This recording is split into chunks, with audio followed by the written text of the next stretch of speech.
আসসালামু আলাইকুম দর্শক, এই মুহূর্তে আমাদের যাত্রাবাড়ি সাদিক ভাই আমাদের মাঝে উপস্থিত। আমাদের সাদিক ভাই এই মুহূর্তে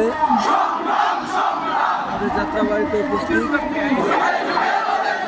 মানুষের সংগ্রাম সেবা